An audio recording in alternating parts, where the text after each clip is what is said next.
Wake up, Detroit. I'm Joanne Watson, and this is your wake-up call.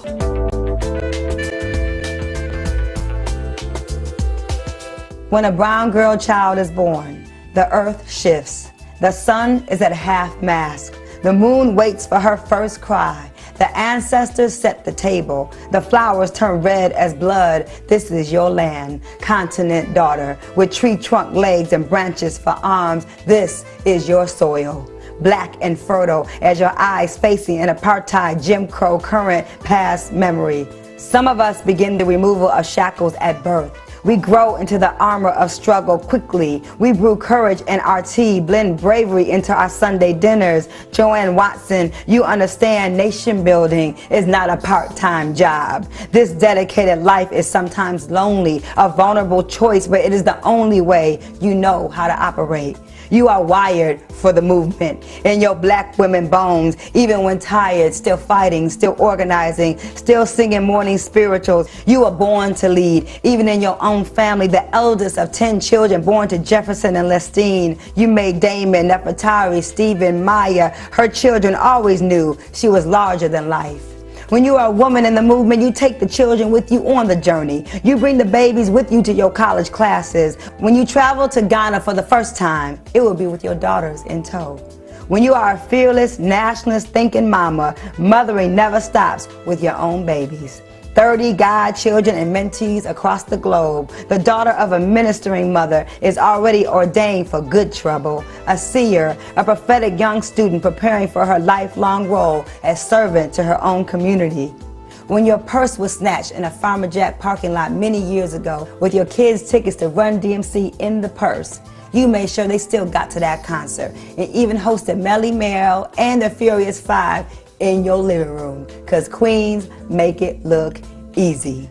When you were a single mom, people would tell you what you can't do. Instead, you moved to New York City with all 4 of your C's to do your necessary work with the YWCA, because queens make it look easy. Ghana, Togo, South Africa, where is your heart, Mama Watson? Nurturing spirit, baking melt in your mouth, homemade biscuits. How many hours do you sleep, Warrior Watson, with endless work ethic and blue-collar blood racing through your veins? How do we say thank you for your work, your time, your heart? We know you will never really retire. There is a fire on the path to freedom. There is smoke, there is sacrifice, there are stories of justice, of women, of Tubman, Sojourner, of Angela, Asada, Coretta, and Merle, and Betty, and Queen Mother Moore. Some of us know we are ancient, that our marrow is laced with legacy, that we are here to bring light to our daughters. Sometimes it just takes one woman, a mother, a grandmother, a Spitfire, griot, a sister, the only woman to lead the NAACP's largest chapter. She, daughter of the movement, of Rosa, of Irma. She was a birth that gave birth to possibility for other young activists like me, a true D woman, frontline Fatima, Nigerian blood, councilwoman, leader, truth teller, Joanne Watson, social worker, president of the Anti-Klan Network, sister, inspiration, dedicated to the protection of girls and the voices of women wrapped in West African beauty, regal and resilient. Wake up, Detroit. Wake up, South Africa. Wake up, Cuba. Wake up, small business owners. Wake up, White House. Wake up, reparations. Wake up, teachers. Wake up, women. Wake up, schools. Sleeping is not an option when the Honorable Joanne Watson is in the room.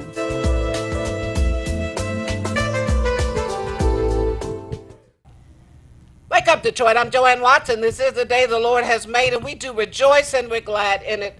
We're so blessed to have some firepower in the house today with David Soul. David Soul, who is a great leader with the Moratorium Now, great leader with activism and all the social justice epicenters in this community. You'll find David Soul right in the center.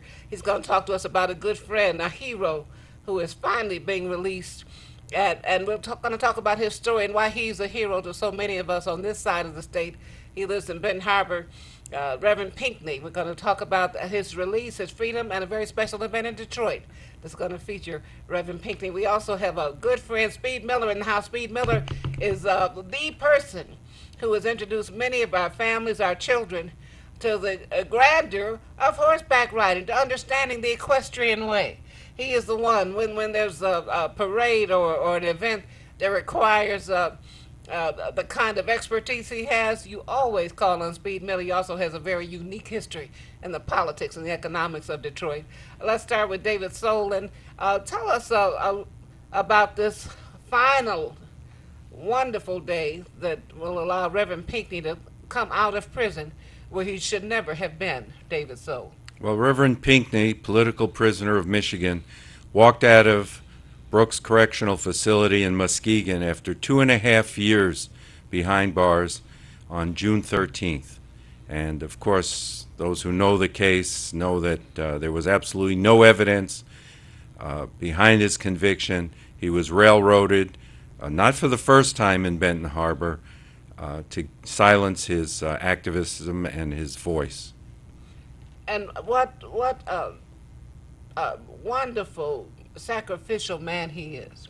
He's given his life to the upholding of constitutional rights and the voter franchise for citizens of Detroit, the citizens of Benton Harbor, Michigan, and citizens in Benton Harbor, Michigan. Quite frankly, I don't know anyone else who was standing up like he stood up. Well, around him were a number of people. He had an organization called Banco. Yes. And he was targeting corrupt political figures out there. He protested layoff of workers at the Whirlpool, and he especially made a name for himself and became a target for protesting the seizure of parklands for a Jack Nicklaus golf course, a private development in Benton Harbor that stole parkland that had been given to the people of Benton Harbor in perpetuity. That's right. And they allowed it, including Governor Granholm and others, they allowed the land to be seized and taken away from the people. And he led many, many protests, and for those reasons became a target. And the case itself showed that, or is important to all of us, because there was absolutely no evidence to convict Reverend Pinckney. There was no confession. There was no forensic evidence. There was no witnesses. And the courts ruled, including the Michigan Court of Appeals, that because Reverend Pinckney was an activist, we could assume, or the court could assume, that he was guilty of what he was charged with, which is changing some dates on a recall petition against then-Mayor Hightower. So that really says to you and me and anyone who's walked a picket line, circulated a petition, protested anything, that you can be a target just for your activism, and you can be railroaded to prison, and should be worrisome to all of us. That's right. So he is a hero. And he's coming to Detroit? Yes, Reverend Pinckney and Mrs. Pinckney will be speaking in Detroit July 8th. It's a Saturday, a week from Saturday. At the St. Matthew, St. Joseph Church at 8850 Woodward. That's at Holbrook and Woodward, and that's going to be at 2 p.m. There'll be dinner served. There's no charge, and we encourage all community activists, concerned citizens, to attend and greet Reverend Edward Pinckney. I should mention his case is still on appeal to the Michigan Supreme Court, and we're hoping that he may be exonerated, but he'll never get those 2.5 years behind bars back. That's right. And he's an elder.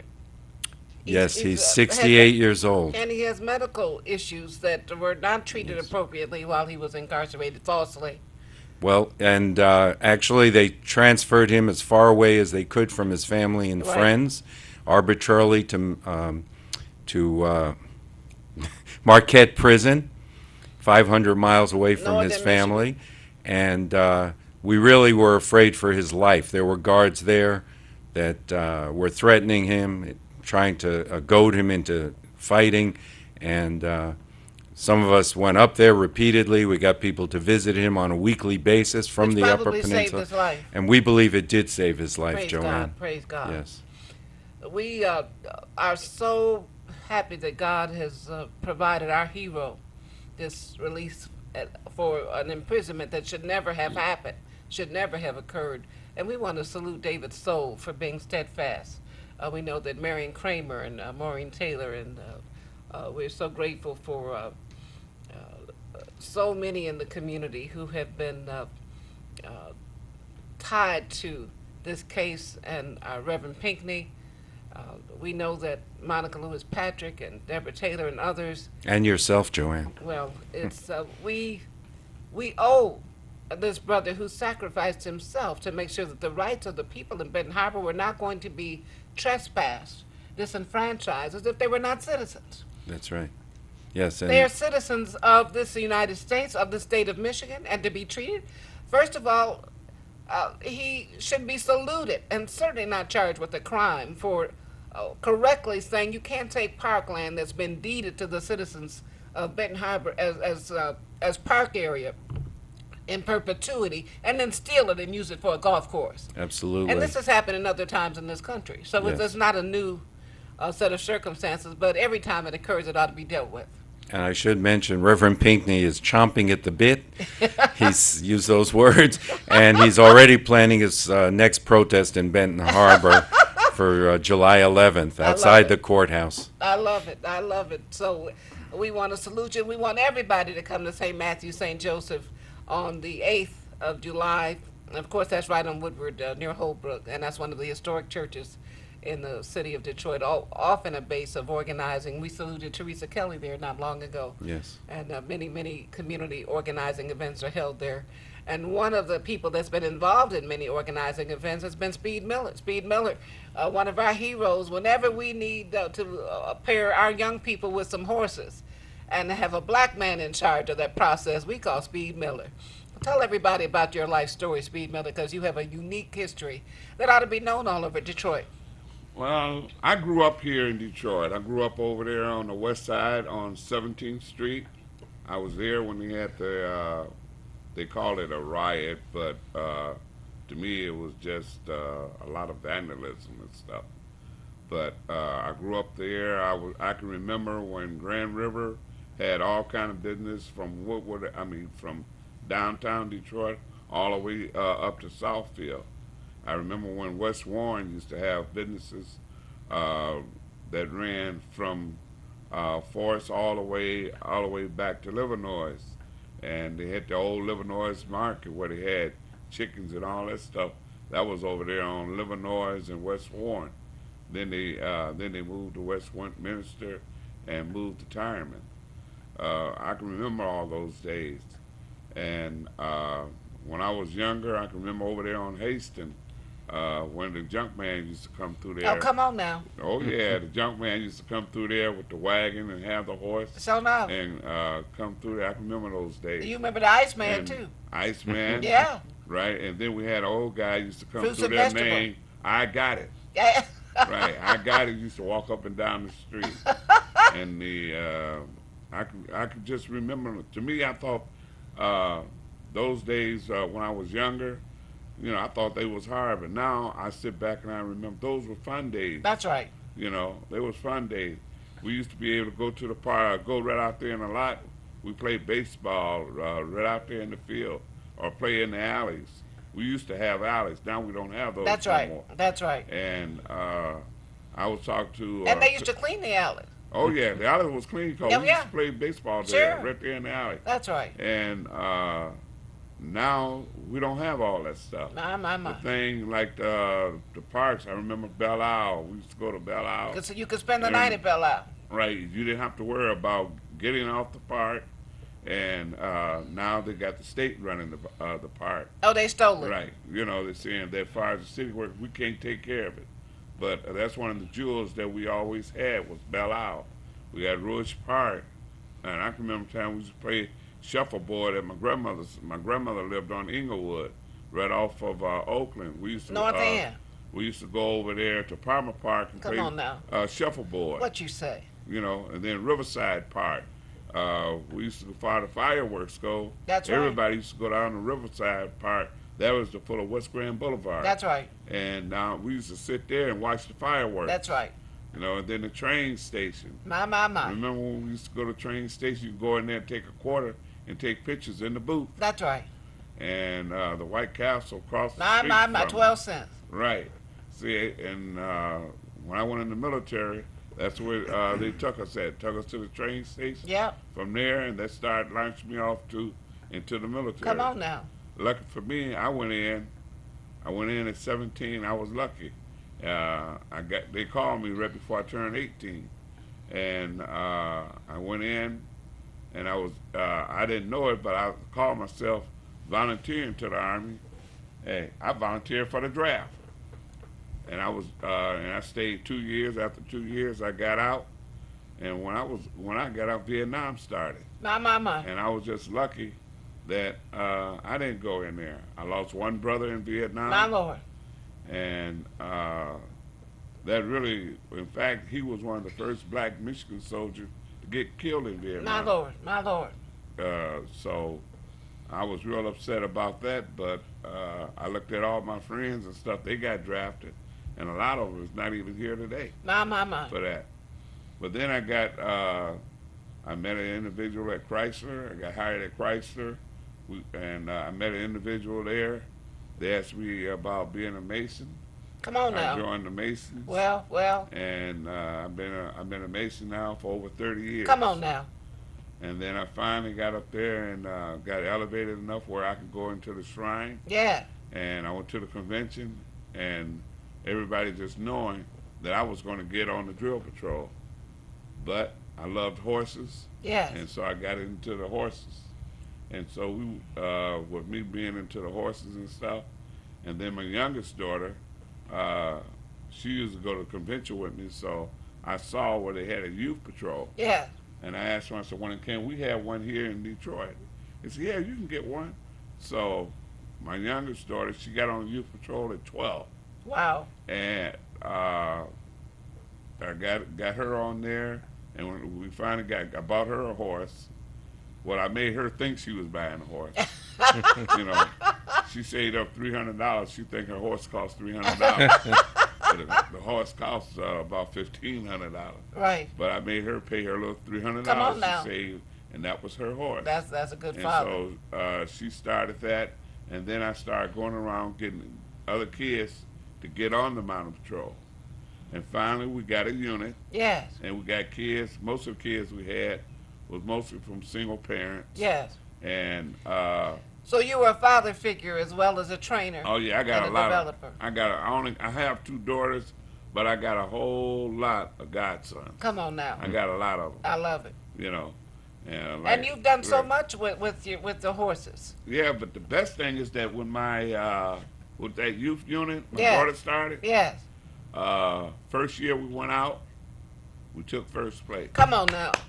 And for the 5 years straight, we took first place. What you say?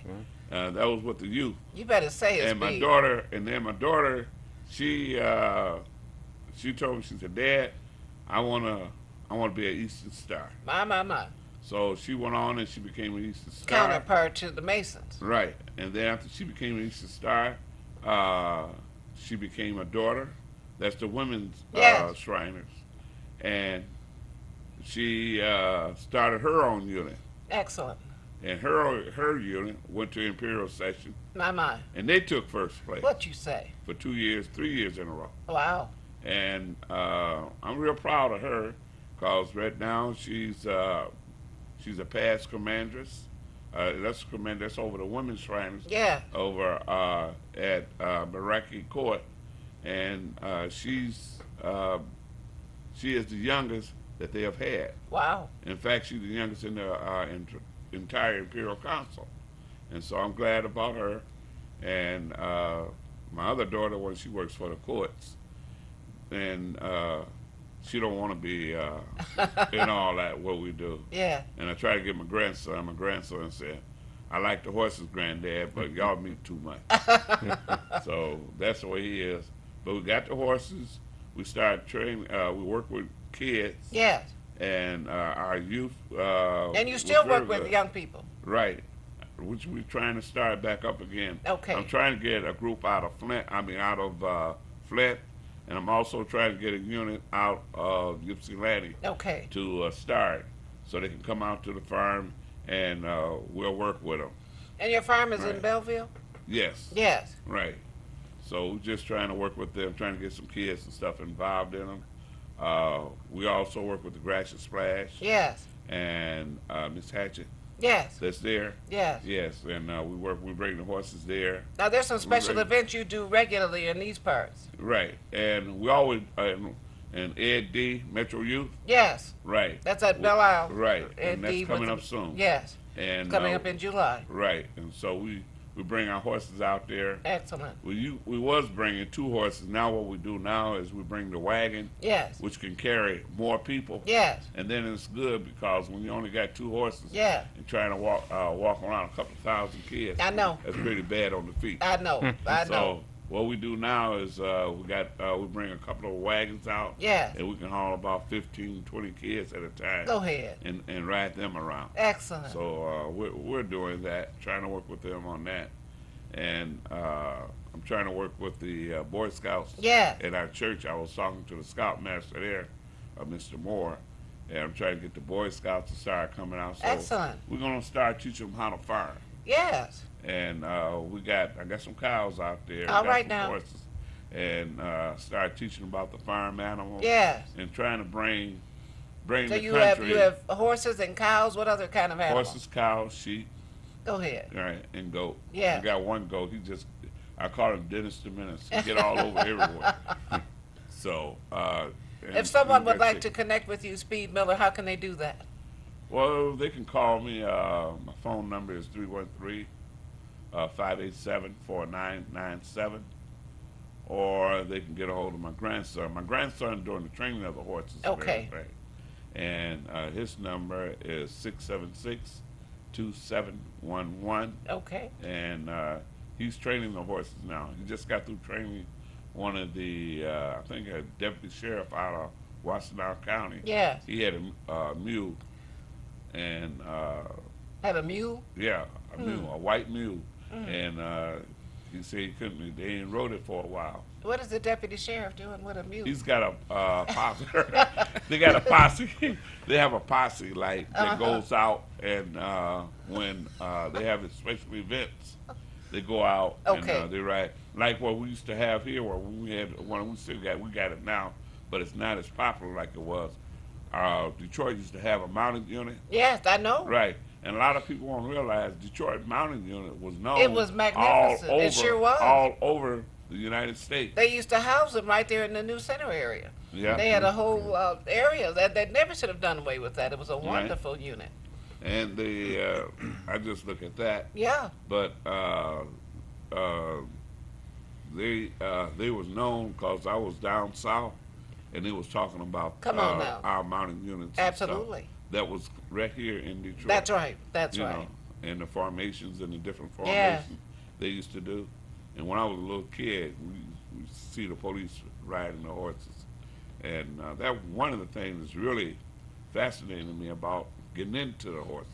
Well, we want to So- salute you, Speed Miller. You are, without hesitation, we can name you the king of the horses in Detroit because Speed Miller, who is from Detroit, stayed here, knows all the history, and has known all the people in charge of the city, and has worked with young people throughout your tenure to make sure that they understand the majesty of horses, and you have been training generation after generation. We're so proud of you.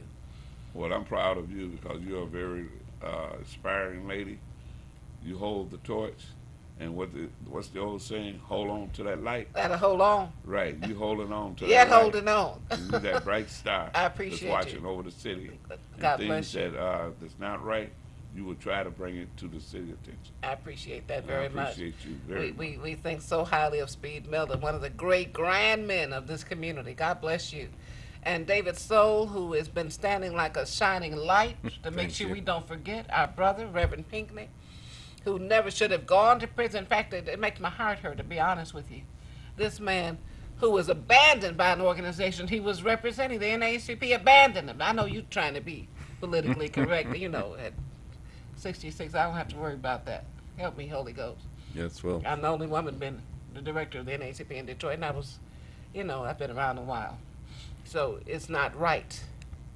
It's not. As a matter of fact, years ago, my ex-husband was from Benton Harbor. I was on the NAACP board there, yes. a radical member of the board. But I was on the. How dare they excommunicate Reverend Pinckney when he was falsely put in prison over trying to help the people vote and have access to the voting franchise. That's a disgrace before God. They should have been standing up with him, suing for him for his release, That's right. not cutting him off and taking away his role as president of the Twin City NAACP. Well, Joanne, It's a disgrace before God.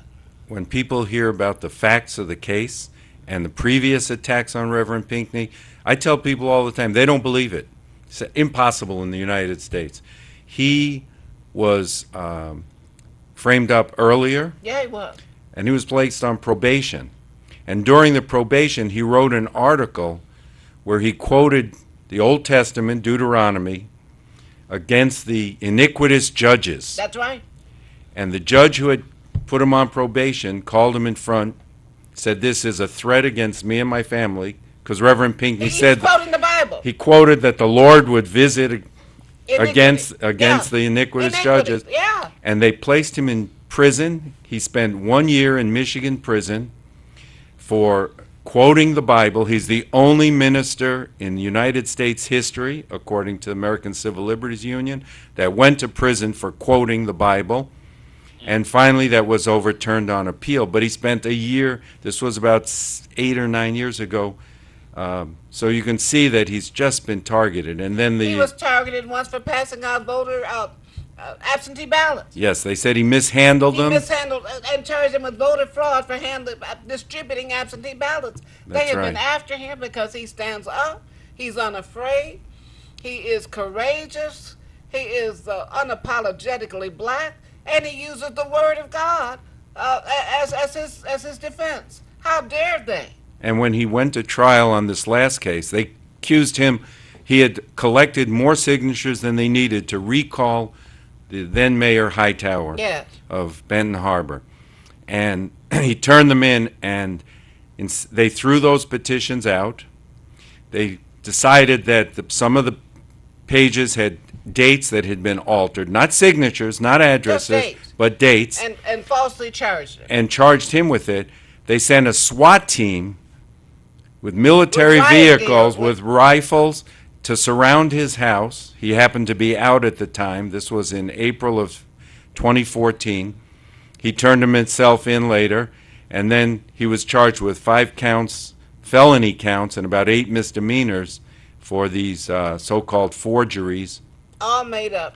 all made I up. heard of somebody doing that kind of And- thing. Someone who is only standing up for the right of the people to vote. And when we took a busload of supporters to Benton Harbor and sat in the trial. It was a 1-week trial. We were there for a day or two. They threw people out of the courtroom for smirking, for making eye contact with Reverend Pinckney. It was like a police state Yes. there. And all the witnesses were asked not about the petition signatures. They were asked, well, did Reverend Pinckney chair the meetings? Who headed the press conference? Reverend Pinckney. Did he have a radio show where he criticized the mayor? Yes. Did he picket Whirlpool Corporation? Yes. Did he have Jesse Jackson come to town? Yes. These were the evidence against him. All legally protected First Amendment rights, but it was a white judge, a white prosecutor, and an all-white jury in an almost all African-American town that Reverend Pinckney is from, Benton Harbor, and they But were Benton prejudiced by Harbor is this. controlled by Whirlpool Corporation, Yes, Congressman Upton yes, the Is heir to the Whirlpool. is the heir to the Whirlpool Corporation. People with history in that area. Right. We know who's really behind it. Yes, ma'am. And this is why they've targeted Reverend He's Pinckney. been targeted Yes, and outrageous. and they've terrorized a lot of folks. Yeah.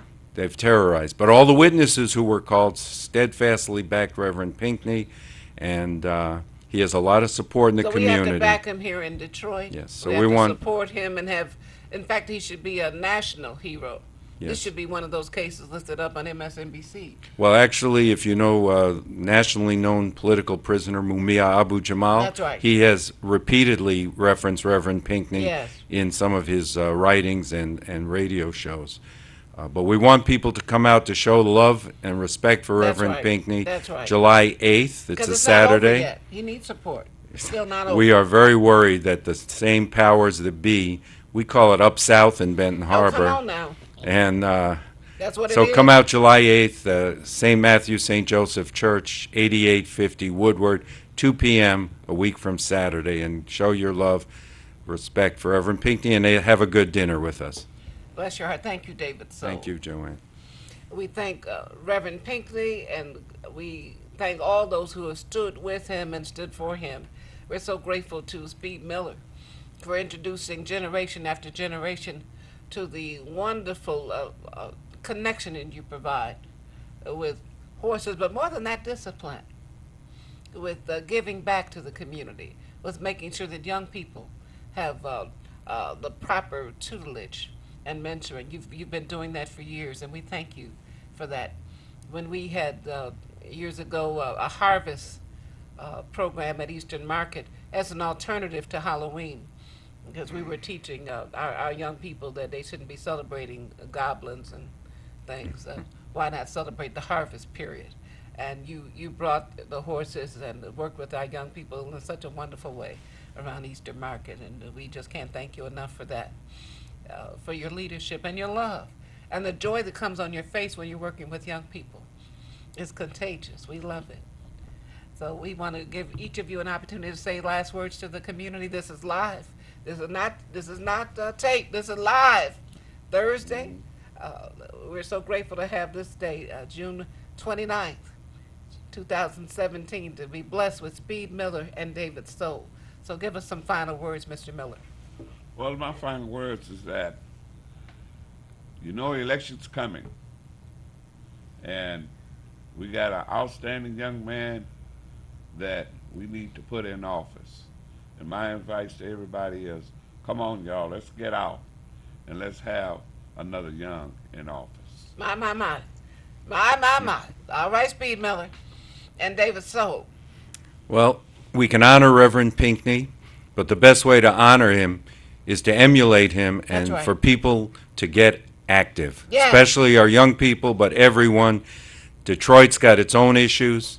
We've got outrageous tens of thousands of foreclosures Yeah. with federal money sitting in the state coffers, Hardest At- hit funds, which were identified by Congress created to help specifically those for that. who are hardest hit by foreclosure. And Mayor so the Duggan, hardest hit money should only be used to help people forestall foreclosures. It should not be used to tear down houses, certainly not used to pay twice as much as the demolitions really cost. and the state of Michigan officials stated publicly that Mayor Duggan told them, don't use any of that money to help people in Detroit stay in their homes. Use it entirely for demolitions, and we know there's a lot of corruption involved in that. Well, So there's let a that federal speak grand for jury itself. going on right now. Let that speak for itself. Have mercy. But we have water shutoffs, tens of thousands of water shutoffs, We have more water shutoffs in Detroit than any other city in this nation. and these And are we're surrounded by the Great Lakes. Yeah. that's In a correct. city where the city of Detroit paid for the water department. Our city paid for the bonds that created the Detroit Water Department. Nobody gave it to Detroit from the state or the federal government. And this so-called authority, regional authority, is illegal, like the bankruptcy, like the theft of Belle Isle and the Right. water department and everything else, and the land bank. Is all fraud and corruption and is thievery, and everything connected with the bankruptcy is unconstitutional and illegal. So if folks want to get active, be like Reverend Pinckney, fight like Reverend Pinckney. The Moratorium Now Coalition Against Foreclosures meets, and we take up Reverend Pinckney, we take up every issue in the book. That's right. We meet Monday nights at 7 p.m., 5920 2nd Avenue, 5920 2nd Avenue, and you can reach me at 313-680-5508. Thank you. We're so grateful to David Stoller. Thanks to you, Jerry Goldberg, Abiome Ezekwe, and all those who have been standing so wonderfully and fighting and organizing with the Moratorium Now Coalition. God bless you. Thank you. We love David Stoll. We love Speed Miller. We love you. Thank you for being a part of our wake-up call. Wake up, Detroit.